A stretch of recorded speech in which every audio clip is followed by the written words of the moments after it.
Apa yang terjadi sebelum waktu dimulai? Bagaimana sebuah ledakan bisa menciptakan segala sesuatu, bintang, galaksi, planet, bahkan kehidupan. Jika kita semua berasal dari debu bintang, apakah itu berarti alam semesta memiliki kesadaran yang sama seperti kita? Dari Big Bang hingga munculnya kecerdasan, perjalanan alam semesta adalah kisah paling luar biasa yang pernah ada. Dan hari ini, kita akan menelusuri jejaknya dari awal yang penuh kekacauan hingga pertanyaan terbesar tentang masa depan kita. Inilah perjalanan menuju asal-usul segalanya.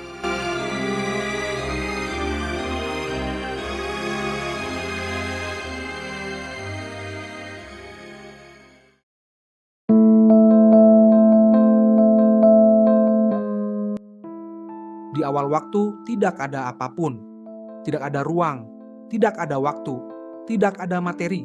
Namun, dalam satu momen yang luar biasa, semuanya berubah. Sebuah ledakan kosmik yang dahsyat terjadi. Peristiwa yang kita kenal sebagai Big Bang. Big Bang bukan sekadar ledakan, melainkan awal dari semua hukum fisika yang kita kenal. Dari satu titik yang lebih kecil dari atom, energi yang luar biasa dilepaskan, mengembang dengan kecepatan yang luar biasa, membentuk cikal bakal alam semesta. Sisa-sisa dari ledakan ini masih dapat kita lihat hingga hari ini dalam bentuk radiasi latar kosmik, cahaya paling tua yang masih bersinar di seluruh jagat raya. Ini adalah bukti nyata bahwa alam semesta pernah berada dalam keadaan yang jauh lebih panas dan padat. Albert Einstein, dengan teori relativitas umumnya, membantu kita memahami bagaimana ruang dan waktu saling terhubung.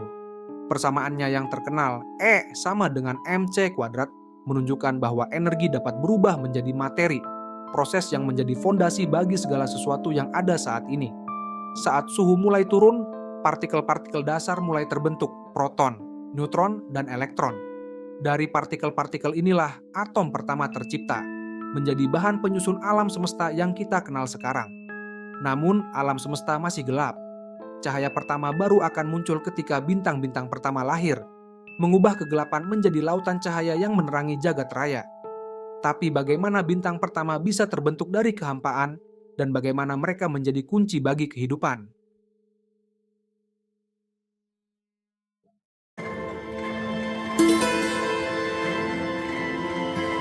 Setelah Big Bang, alam semesta masih gelap.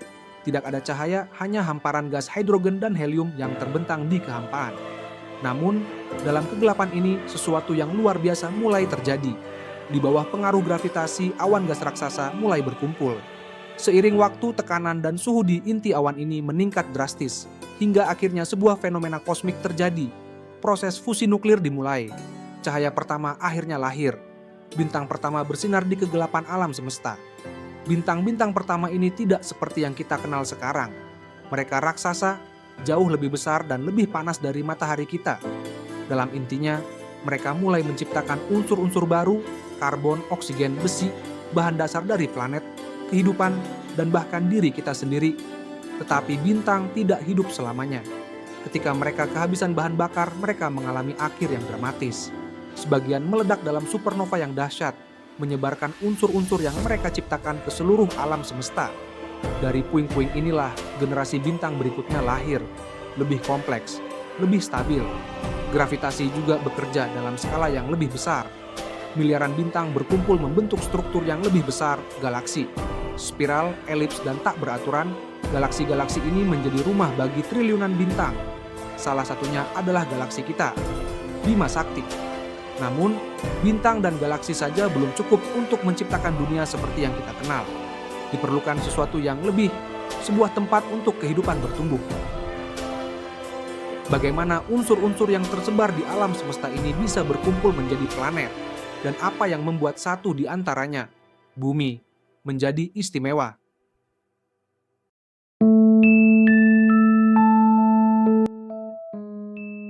Ketika bintang-bintang pertama mati dalam ledakan dahsyat, mereka menyebarkan unsur-unsur yang telah mereka ciptakan ke seluruh alam semesta. Karbon, oksigen, nitrogen, besi, semua bahan dasar kehidupan yang kita kenal saat ini berasal dari inti bintang yang telah lama mati. Carl Sagan pernah berkata, kita semua adalah bintang-bintang yang telah mati. Dan dia benar. Atom-atom dalam tubuh kita pernah menjadi bagian dari sesuatu yang jauh lebih besar, terbentuk dalam inti bintang miliaran tahun lalu sebelum tersebar ke angkasa bergabung dan membentuk dunia yang kita tinggali. Tetapi bagaimana unsur-unsur ini bisa berubah dari debu kosmik menjadi sesuatu yang lebih kompleks? Jawabannya ada pada gaya gravitasi. Di berbagai penjuru alam semesta, awan gas dan debu mulai berkumpul, berputar, dan membentuk cakram-cakram raksasa. Dari sinilah sistem bintang dan planet mulai lahir. Namun, tidak semua planet bisa mendukung kehidupan. Dibutuhkan kondisi yang sangat spesifik, suhu yang tepat, atmosfer yang cukup, dan keberadaan air. Dan di antara triliunan planet yang terbentuk ada satu yang memiliki semua kondisi itu, Bumi. Tapi bagaimana Bumi bisa terbentuk dengan begitu sempurna? Dan apa yang membuatnya begitu unik dibandingkan planet-planet lain?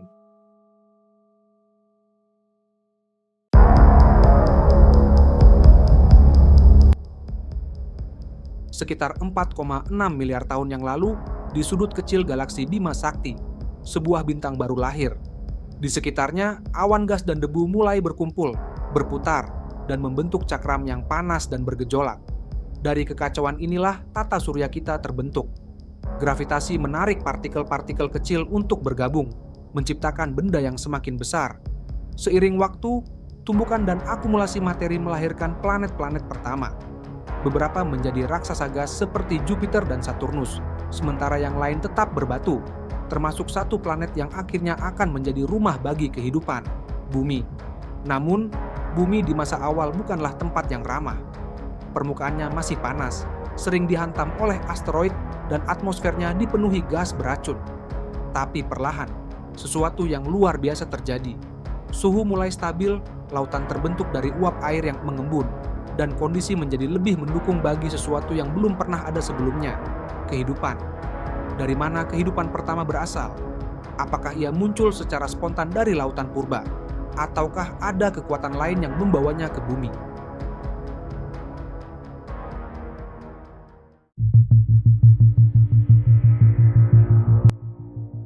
Munculnya kehidupan sekitar 3,8 miliar tahun yang lalu di kedalaman lautan purba bumi, sesuatu yang luar biasa terjadi. Dari campuran air, panas, dan unsur-unsur kimia, molekul pertama kehidupan mulai terbentuk. Senyawa organik sederhana mulai menyusun diri menjadi sesuatu yang lebih kompleks, blok-blok pembangun kehidupan. Teori subpurba menyatakan bahwa kehidupan pertama mungkin muncul dari reaksi kimia di lautan, dipicu oleh kilat atau panas dari ventilasi hidrotermal di dasar laut. Dari sini, molekul-molekul organik mulai bergabung, membentuk struktur yang dapat menggandakan diri, cikal bakal kehidupan. Lama-kelamaan, bentuk kehidupan pertama pun lahir, mikroorganisme sederhana seperti bakteri dan archaea.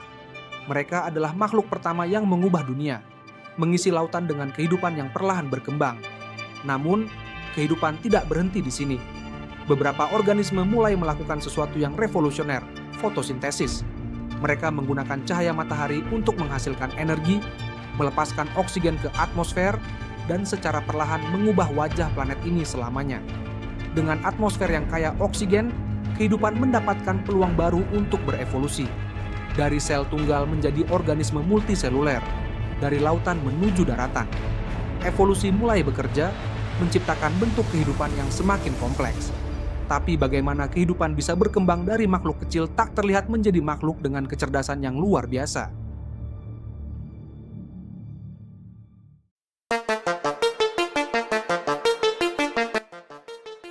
Dari makhluk bersel satu yang menghuni lautan purba, kehidupan mulai berkembang. Selama miliaran tahun, evolusi menciptakan keanekaragaman hayati yang luar biasa. Dari hewan laut primitif, muncul makhluk-makhluk yang menjelajahi daratan. Reptil raksasa menguasai dunia selama jutaan tahun, hingga akhirnya punah, memberi jalan bagi mamalia untuk berkembang. Di antara mamalia ini, ada satu kelompok kecil yang memiliki sesuatu yang berbeda. Kemampuan untuk belajar, beradaptasi, dan bekerja sama. Primata awal berevolusi, mengembangkan otak yang lebih besar, keterampilan sosial yang lebih kompleks, dan akhirnya kesadaran. Homo sapiens muncul sekitar 300.000 tahun yang lalu, membawa serta sesuatu yang belum pernah ada sebelumnya. Kecerdasan yang mampu memahami alam semesta itu sendiri. Manusia belajar menggunakan alat, menguasai api, berkomunikasi dengan bahasa, dan membangun peradaban. Tetapi perjalanan manusia tidak berhenti di bumi. Kita mulai mengamati bintang, memahami hukum alam, dan mengembangkan teknologi yang membawa kita lebih dekat ke misteri terbesar yang pernah ada. Kini, kita telah mencapai titik di mana kita bisa bertanya, apa peran manusia dalam memahami dan mengendalikan alam semesta?